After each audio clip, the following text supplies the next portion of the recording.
వీడియోను చూస్తున్న వీక్షకులందరికీ నా నమస్సుమాంజలు తెలుపుతూ స్వాగతం పలుకుతున్నాను. నేటి మొదటి ప్రశ్న, క్రీడా శిక్షణ నందు పీరియడైజేషన్కు సిద్ధాంతపరమైన పునాదిని అందించిన మొదటి వ్యక్తిని తెలపండి. Option 1 Harry, option 2 Martin, option 3 Matthew, option 4 Hardayal Singh. ఇందులో కరెక్ట్ ఆప్షన్ 3 మ్యాథ్వే.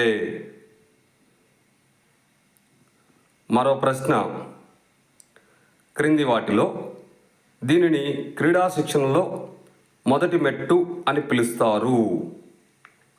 ఆప్షన్ 1 పురోగతి సూత్రం, ఆప్షన్ 2 కొనసాగింపు సూత్రం, ఆప్షన్ 3 కాలపరిమితి సూత్రం, ఆప్షన్ 4 నిర్దిష్టత సూత్రం.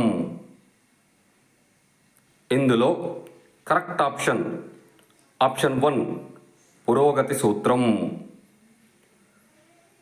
మరో ప్రశ్న, క్రీడా శిక్షణలో మైక్రోసైకిల్ యొక్క కనిష్ట పొడవు సాధారణంగా ఎన్ని రోజుల నుండి ఎన్ని రోజుల వరకు ఉంటుందో తెలపండి.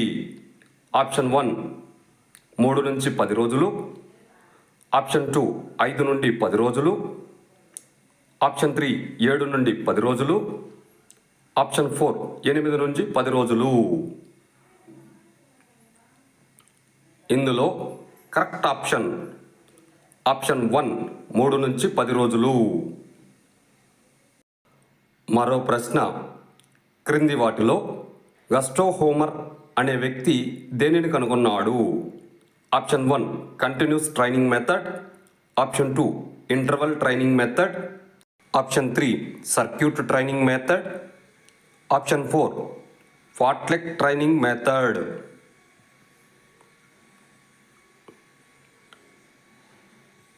ఇందులో కరెక్ట్ ఆప్షన్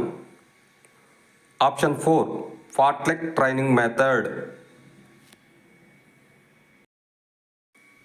మరో ప్రశ్న, క్రీడా శిక్షణలో ట్రిపుల్ పీరియడైజేషన్ నందు ఎన్ని మాక్రో సైకిల్ కలిగి ఉంటాయి? Option 1 1 macro cycle, option 2 2 macro cycle, option 3 3 macro cycle, option 4 4 macro cycle. ఇందులో కరెక్ట్ ఆప్షన్ 3 3 మాక్రో సైకిల్. వీడియోను చూసినందుకు అందరికీ ధన్యవాదములు. మేము అడుగుతున్న ఈ ప్రశ్నలు భవిష్యత్తులో మీకు ఉపయోగపడాలని ఆశిస్తున్నాము.